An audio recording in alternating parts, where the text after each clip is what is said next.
Hey everyone, and welcome back. Ready for another deep dive? Let's do it. Awesome. Today we're diving into AI-powered email personalization, specifically for e-commerce brands. Yeah, it's a hot topic right now. Absolutely. And we had a ton of you requests that we break down this article. Which one was that again?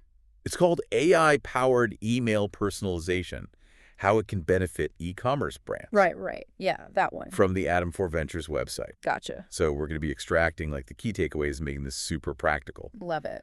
So you can use these strategies in your own businesses. For sure. So let's just jump right in. I think one of the things that this article does really well is it kind of paints this picture of like, imagine you walk into your favorite boutique. Oh, yeah. And they know your name, they know your style. They know exactly what you want. Versus you going into like some big box store where you're just a face in the crowd. Totally. You just feel like a number. And that's what email marketing can feel like if you're not doing personalization, right? 100%. It's all about making people feel seen. Exactly. And the thing is, like, customers now expect it. Oh, yeah. They expect that personal touch.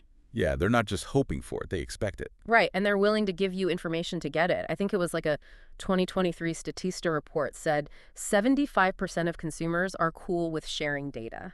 Why? If it means better personalization. That's huge. Yeah, it's a win-win, right? You get valuable data and they get more tailored experience, leads to more engagement, higher open rates, all that good stuff. More sales, ultimately. Exactly. That's the bottom line. Yeah, for sure. So how is AI, like, actually changing the game? Because we've had personalization before. Yeah, traditional personalization was kind of limited, right? You could maybe segment your audience based on, like, their location or their past purchases. Yeah, so very basic stuff. Very basic. Like if someone bought running shoes from you once, doesn't mean they want to see every new pair of running shoes you get in stock. Yeah, it makes sense. AI, though, is a game changer because it goes deeper. It looks at all sorts of data points like browsing patterns, purchase history, email interactions, even social media activity. Wow, so it's like creating a whole profile, a whole story about each customer. Exactly. So like, let's say someone's browsing athletic shoes on your site but haven't bought anything yet. AI could trigger a personalized email with a special offer for that category, maybe a discount or free shipping. That's so smart. It's like anticipating their needs before they even know what they want. Yeah, AI is really good at that. Predicting behavior, suggesting products, all that. Okay, so we keep saying AI, but for someone who's not super techie, can you break down how it actually does all this? Yeah, so it all comes down to these things called machine learning algorithms. Algorithms, okay. Basically, these algorithms are designed to learn from data, like tons of data, way more than a human could ever process. Right. So like, imagine you're trying to figure out the best time to send an email to get the most opens. A machine learning algorithm can analyze millions of data points, past open rates, customer demographics, what time of day people are opening emails. Oh, that's... And then figure out the best time to send to each individual subscriber. So it takes the guesswork out of it. Exactly. Awesome. Okay, so we've got a basic understanding of what AI is and how it works. Yeah. But I want to get into, like, the actionable stuff.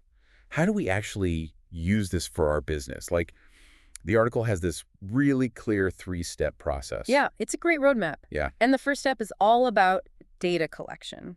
Garbage in, garbage out, right? So true. If you don't have good data about your customers, you can't personalize anything. Right, like the article talked about, like, sending an email for winter jackets to someone who lives in Florida. Yeah, classic example. You've got to know your audience. So what kind of data should we be collecting? It's more than just their name and email address, right?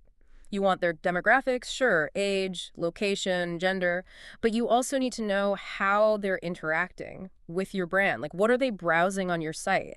Right. What have they bought in the past? Got it. Are they opening your emails? Are they clicking on links? Right, so like their whole journey with you. Exactly. And each piece of data tells you something. It paints a picture. It does. And AI can connect those dots to make that picture super clear. I love that. Okay, so we know what data to collect, but what about the how? Yeah, good question. The good news is there are tons of tools out there that can help you with this. Okay, like what? Well, for starters, you've got your website analytics platforms. Like Google Analytics. Exactly. Google Analytics, Hotjar, Kissmetrics. Okay, so those are the basics. Yeah, those are the basics. They track everything people are doing on your site, page views, bounce rates, time spent on each page, all that good stuff. Right. AI can use that data to see patterns and predict what people are going to do next. That's so cool. Okay, so website analytics is like step 1. Step 1. What else? Then you've got your email marketing platform. Most of the popular ones, like Klaviyo and MailChimp, have AI features built in. Oh, really? I didn't know that. Yeah. So they can track who's opening your emails, clicking links, buying stuff. Makes sense. And you can use that data to create different segments and targeted emails, set up automated sequences, all that. So it's like having a superpowered email assistant. Exactly. Awesome. Anything else? Those two seem pretty comprehensive. Yeah, those are the main ones. But if you really want to take it to the next level, there are things called customer data platforms. Customer data platform. Yeah, or CDPs. Think of them as like the mothership of data. Okay. They pull in data from all your different sources, website, email, CRM, even social media, and put it all in one place. So you get like a complete view of the customer. Exactly. That's amazing. So are there any like low-tech ways to collect data that we shouldn't forget about? Sometimes the simple things are the best. Don't underestimate the power of just asking your customers what they want. Like through surveys and stuff. Exactly. Surveys, feedback forms, polls, Gotcha. all that can give you valuable information that you can feed into your AI system. So it's like a mix of high-tech and just talking to people. Exactly. You need both. Love it.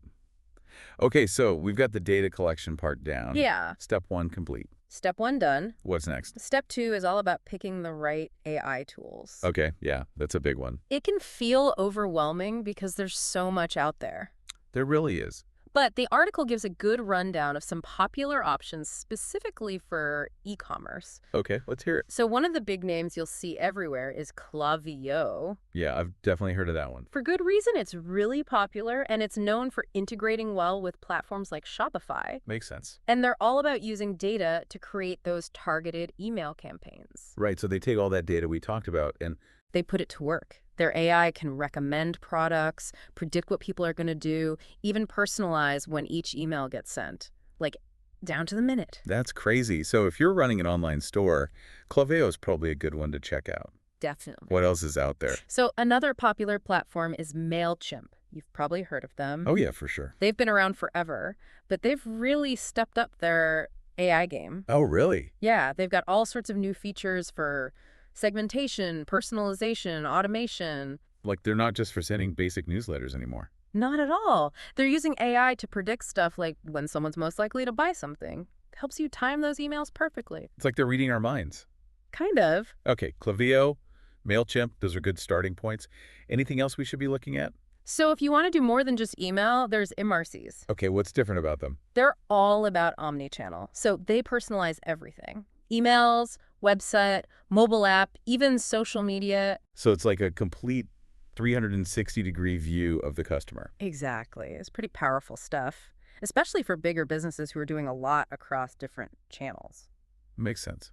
So are there any platforms that are like specifically good for e-commerce businesses with a ton of products? Oh, yeah, for sure. There's Bluecore. Bluecore, okay. They're all about product recommendations. Okay. So imagine someone buys running shoes from you. Yeah. Bluecore's AI looks at what else they've browsed, what other people who bought those shoes also bought, and it recommends stuff they might like. So it's like that you might also like section, but way smarter. Way smarter. It's personalized to each individual person. I like it. Yeah. Any other platforms that are kind of standing out in the AI space? There's one called Dynamic Yield. That's pretty cool. Okay, what do they do? They personalize everything too, but they focus on the whole customer journey. Okay, so like from the moment someone lands on your website to... To the moment they become a loyal repeat customer, they use AI to tailor everything so each step feels relevant and personalized. That's a pretty big promise. It is, but they have the tech to back it up. Cool. Okay, so we've got a good list of platforms to check out. But how do we actually choose? Like, what are the key things to consider? Yeah, good question. There are a few key things to keep in mind. First, you want to make sure it integrates well with whatever you're already using. Right, like your e-commerce platform, email provider. Exactly. The smoother the integration, the easier your life will be. For sure. What else? Think about scalability. Can the tool grow with you? Okay. Some are good for small businesses, some are better for bigger companies. Right. You don't want to outgrow your tool in a year or two. Makes sense. What else is important? The level of personalization they offer, some are pretty basic, some are super advanced with machine learning and all that. Okay, so it depends on how deep you want to go. Yeah, and what your goals are. Makes sense. What else? Look at the data and insights they provide. You want to be able to track how everything's performing and make data-driven decisions. Right. We want to see the results. Exactly. Don't just trust the hype. Look at the data. Love it. Anything else? Cost is obviously a factor, but it's not just about the price tag. Right. It's about the value you get. Exactly. Some might be more expensive, but offer features that could make you way more money. So you got to weigh the pros and cons. Yep. And don't forget about user-friendliness. Oh, yeah. That's a big one. You don't need a PhD in computer science to use these tools. Right. We're busy entrepreneurs. Exactly. So make sure it's something you can actually understand and use. Love it. And last but not least. Support. Make sure they have good customer support and resources. Yeah, because we're going to have questions. Oh, yeah, you're definitely going to have questions. Oh, yeah. Especially in the beginning. So good support is key. Okay, so we've covered data collection. We've covered choosing the right tools. The first 2 steps. Now it's time for the fun part. Let's do it. Creating those personalized email campaigns. This is where the magic happens. I know. I'm excited. So Where do we even begin? let's imagine you have a customer. We'll call her Sarah. Okay, Sarah. She just bought a pair of running shoes from your online store. Awesome. Happy customer. Instead of sending her a generic thanks for your order email, we're going to use AI to personalize it. Okay, I'm intrigued. Tell me more. First, we're going to segment our audience. Okay, so we're not just sending the same email to everyone. Nope. We're going to create groups based on behaviors and preferences. So Sarah might be in a group of fitness enthusiasts or something like that. So people who are likely to buy more running shoes. Exactly. And then we can use dynamic content blocks. Dynamic content blocks. Okay. Basically, these are parts of the email that change depending on who's getting it. So for Sarah, we might recommend running socks or a fitness tracker or something. So it's like each email is custom made. Exactly. And there are tools that can do this automatically, like Bluecore. We talked about them earlier. Okay, cool. So we've got segmentation, we've got dynamic content. Yeah, it's all about making each email super relevant to the person receiving it. Love it. What else can we do? We can also use AI to trigger certain emails based on what someone's doing. Okay, like what do you mean? So let's say Sarah adds something to her cart that doesn't buy it. The dreaded abandoned cart. Exactly. AI can automatically send her an email reminding her about it, maybe offering free shipping or a discount. So smart. Yeah, those kinds of emails can be really effective. Makes sense. Yeah. What about subject lines? Can we personalize those too? Definitely. Instead of just saying, thanks for your order, Sarah's email might say something like, Sarah, complete your running gear. Ooh, that's good. Right. Makes it more personal, more likely to get open. For sure. Okay, what about product recommendations? I feel like that's a big part of personalization. It is, and AI can be really helpful here. Instead of just showing random products, it can recommend stuff based on what Sarah's bought before, what she's browsed, what other people like her have bought. So it's like a personal shopper, but powered by AI. Exactly. And there are tools that are amazing at this, like dynamic yield. We talked about them earlier. Right. Okay, so we put together an amazing personalized email campaign. It's looking good. But how do we know if it's actually working? Like, we want to be data-driven, right? Always. That's where testing and optimization comes in. Okay, tell me more about that. So one of the most common techniques is A/B testing. I've definitely heard of that. Basically, you create 2 versions of something, like the subject line or a call to action, Okay. and you send them to different groups of people and see which one performs better. So you're comparing them side by side. Exactly. And a lot of AI platforms can do this automatically, like Klaviyo. They're great for that. So it takes the guesswork out of it. Yep. You let the data tell you what works best. I love that. What about, like, testing more than 2 things at once? Yeah, if you want to get really fancy, there's multivariate testing. Multivariate. Okay, It's like A/B testing on steroids. got it. You're testing multiple variables at the same time to see how they all interact. Okay, that sounds a little more complex. It is, but some platforms make it pretty easy, like MRCs. They have good tools for that. Cool. Anything else we should be doing to make sure our campaigns are on point? Don't forget about just looking at the data. Most AI platforms give you tons of insights. Okay, what kind of insights? They can track how people are engaging with your emails over time. They can identify trends. They can even predict what people are going to do in the future. That's amazing. Yeah, like there are platforms that can tell you which customers are likely to stop buying from you. Oh, wow. So you can reach out to them before they churn. That's so valuable. Okay, so we've talked a lot about the good stuff. But are there any, like, potential downsides to all this? Like, are there risks to using AI for email personalization? Yeah, there are definitely things to be aware of. One of the big ones is over-personalization. Over-personalization. Right, like you don't want to creep people out. Right. We want them to feel special not stalked. Exactly. It's about finding that balance. Use the data you have, but don't be too intrusive. Makes sense.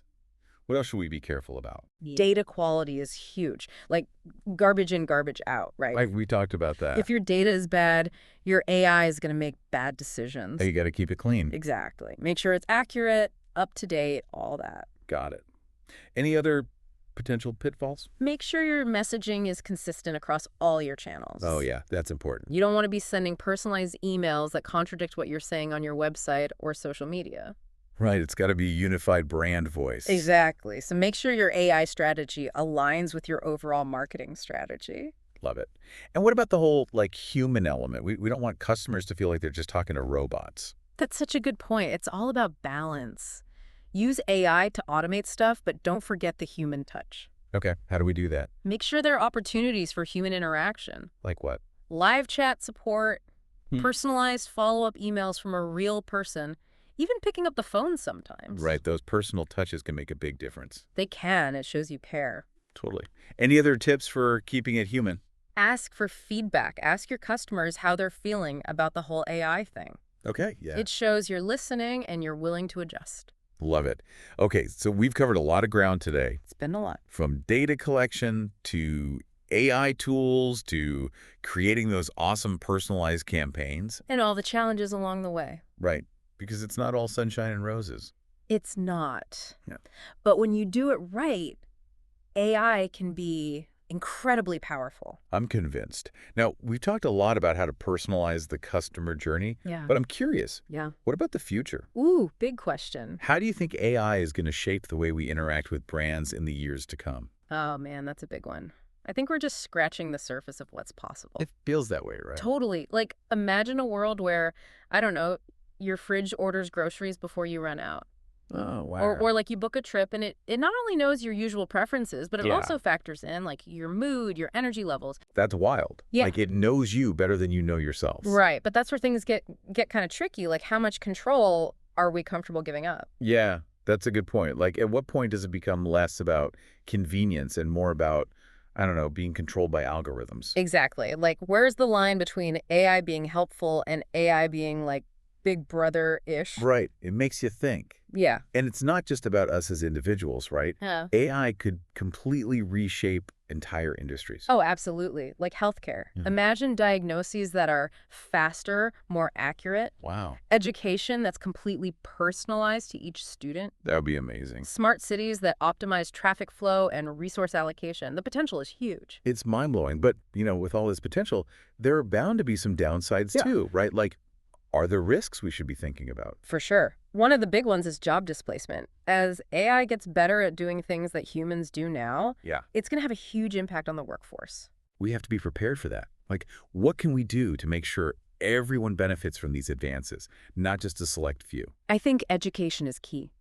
We need to focus on teaching people skills that complement AI, not compete with it. So like critical thinking, problem solving, creativity, all those things that humans are really good at. Exactly. Those skills will be even more valuable in the future. Makes sense. So it's not about replacing humans. It's about like augmenting our abilities. Exactly. AI should be a tool that helps us, not something that replaces us. Totally agree. Okay, so we've talked about the benefits, the risks, the potential impact on society. Yeah, big stuff. But let's get practical for a minute. What advice would you give to businesses that are like, okay, we're ready to start using AI, but where do we begin? The best advice I can give is to start small. Don't try to do everything at once. Pick one area where AI can really move the needle. Okay, so like email personalization, like we talked about today. Exactly. Or maybe it's personalizing your website recommendations. That sense. The key is to have a clear goal in mind. What do you want to achieve with AI? Yeah, what's the point? Right. Once you know that, you can figure out what data you need and what tools will help you get there. Love it. Any other advice for AI newbies? Data quality is everything. We've said it before, but it's worth repeating. Garbage in, garbage out. So true. Spend time cleaning up your data, make sure it's accurate, make sure you're collecting the right stuff. It's the foundation of everything. It is. And don't forget about the human element. AI is a powerful tool, but it's not a magic bullet. Right. You still need people to make sure it's being used ethically, effectively. So like a partnership between humans and AI. Exactly. And the best partnerships are built on trust, communication, and a shared understanding of goals. Beautifully said. This has been such an amazing conversation. We started by talking about email personalization, Yeah. but we ended up, discussing the future of humanity. It's all connected. It is. And it's clear that AI is going to play a huge role in shaping that future. No doubt about it. It's exciting, it's a little bit scary, but it's definitely something we all need to be paying attention to. I couldn't agree more. And a huge thank you to our listeners for joining us on this deep dive.